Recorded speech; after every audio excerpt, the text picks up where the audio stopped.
So guys, you might want to pause the video at this point. It is a bit tricky to explain the rotation, but it's very well written here, so take a look. Cheers! So as you might know as well, the talents have been changed a lot for this new 5.0.4 patch, and I am gonna guide you to what I think is the best thing to do DPS wise in PvE.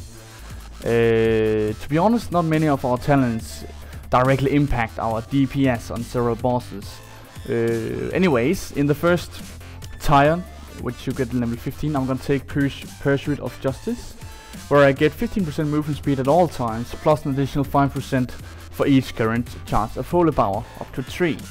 That is definitely good overall, but for example, Long Arm of the Law is very good on bosses like Hagara, where you definitely need to move quickly towards the next ice phase or something like that.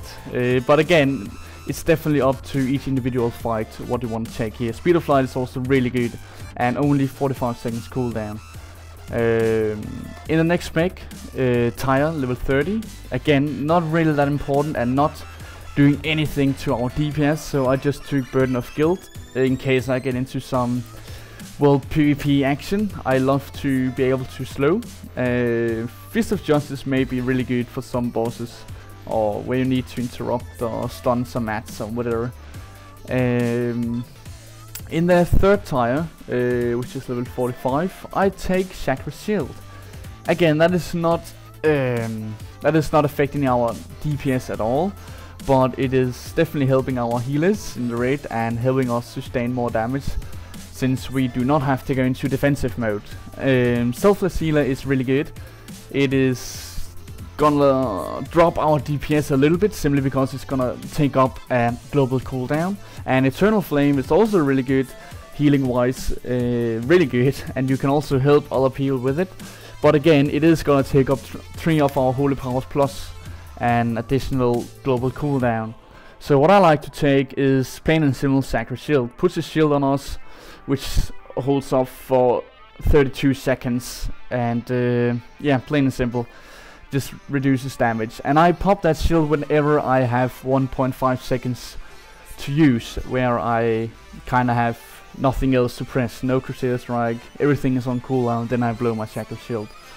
In level 60, in level 60, tier 4, you can choose of something, again, more defensive like. Hand of Purity is really good as well, for some bosses. Not in Dragon Soul, I believe there is any way you can use this. So I really like to take Unbreakable Spirit. When your Divine Shield, Divine Protection or Lay on Hands are on cooldown, spending Holy Power will reduce the remaining cooldown by 1% per Holy Power spent, up to a maximum of 50% reduction. That is really fucking awesome. For example, on a boss like Hagara, you might be able to soak 2 times with Bubble Up, or you may be able to, on several other bosses, you may be able to use Lay on Hands 2 or 3 times, which is definitely an awesome thing to do.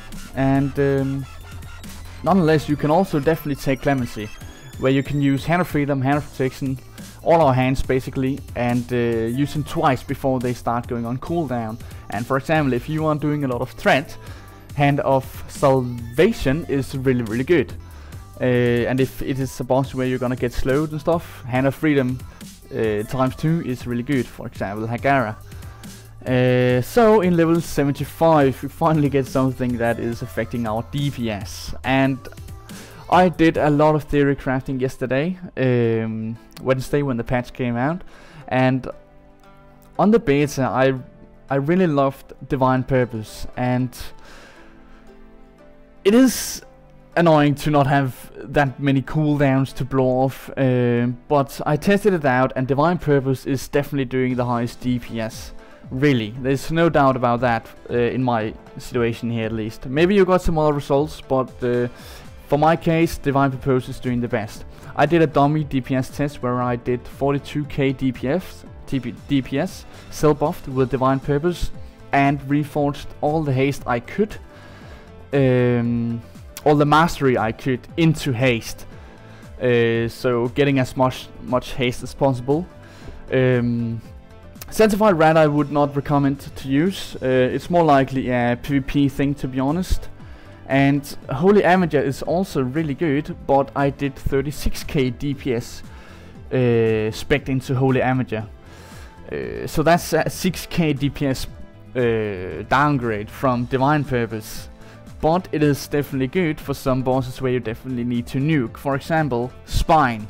I took Holy Avenger on that boss simply because I wanted the tendons, burning tendons, to get down in one go.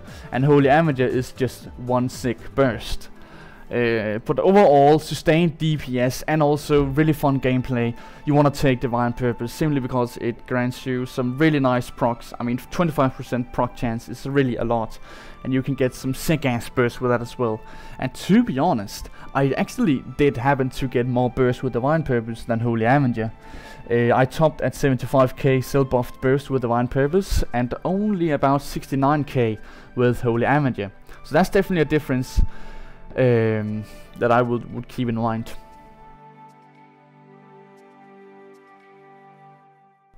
Now let's take a look at glyphs. There's again not really any glyphs that increases our DPS in raids or anything like that, except Glyph of Harsh Words together with Glyph of Word of Glory, but that is not intended, is confirmed by Blizzard, where you can use Word of Glory as a damage spell. When you have 3 holy powers, you can define if you want to use it on healing or you can do some DPS with it. And plus, here the other glyph, which is called Glyph of Word of Glory, increases your damage by 3% per holy power spent. So let's say you have 3 holy powers and you use them to do DPS, like this. We use them there. 20k, then I get a buff, increases your damage by 9% for 6 seconds. It is not something you want to do in fights at all, simply because it's not, I mean, it's a buff that lasts for 6 seconds. It's not enough to do more damage than if you just took Temlar's Verdict, for example. And plus, our mastery is not affecting Word of Glory, so you don't want to take that for raids, PvE wise, but definitely it could be very, very useful in PvP. But just bear in mind, it's not gonna work with Glyph of Word of Glory. They will fix that sometime soon.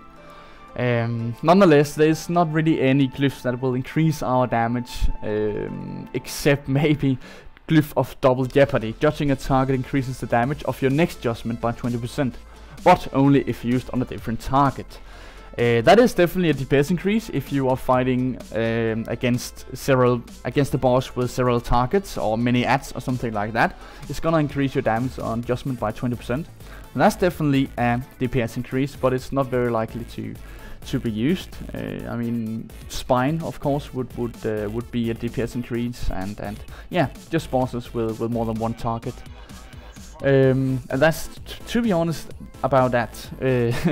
About it with glyphs. We don't really have anything that could increase our DPS, sadly though, but we have a lot of glyphs that will make us more defensive. I mean, we can get the glyph called Temlar's Verdict. You take 10% less damage for 6 seconds after dealing damage with Temlar's Verdict, and that is really, really badass. You definitely want to use that in raids.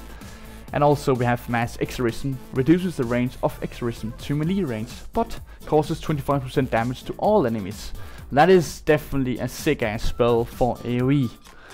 And the Inquisition reduces the damage bonus of Inquisition by 15%, but increases its duration by 100%, and you do not want to take this. It's not a DPS increase.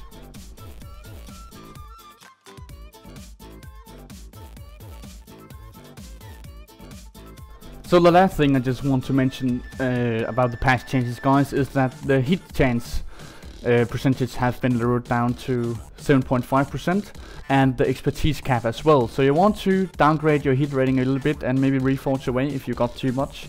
Just keep that in mind. And the very last thing is, what stats do we want? Do we want haste or crit or mastery? And by the looks of it right now, we want haste as much as possible. As you see, I have 1300 haste and 2800 mastery. I can't get any lower mastery and hence get higher haste, simply because all our items at the moment gives us mastery, almost. So what I did, I just reforged as much haste I could, into as much haste as I could, and ended up with around 10%. But bear in mind that in raids we get a lot of haste, so we probably will end up with around 23% haste, which is definitely good. Why do we want haste? We want haste because of a lot of things, mainly because it lowers our cooldowns on our different spells, and it gives us more holy power. In the long run, we get to use more spells, we get more holy powers, and we get more Temples of Dict, equals more damage. Also we get obviously more faster melee hits with our weapons, so we get more procs, instant execution procs, which is also really good. And yeah, it's simply just the best stat at the moment. You can also look it up on Elitist Jerks or something like that. And if you are going with haste, you definitely also want to take Divine Purpose because those two things just scale so good with each other. Simply because we get 25% proc chance on getting a free Temples of Dict when we use Temples of Dict, and that scales really well with getting really quick holy powers. So in my opinion, that's what you want to do. And there's also been a lot of charts and factors and what is best versus this versus that, and I came to this conclusion that Divine Purpose plus haste is simply the best way to do. I think that was all, guys. If you have any questions, feel free to ask, and if I missed anything out, tell me please. And I hope this helped you a little bit, guys. Yeah, good luck in Mist of Pandaria. Cheers, FaxiDerp out.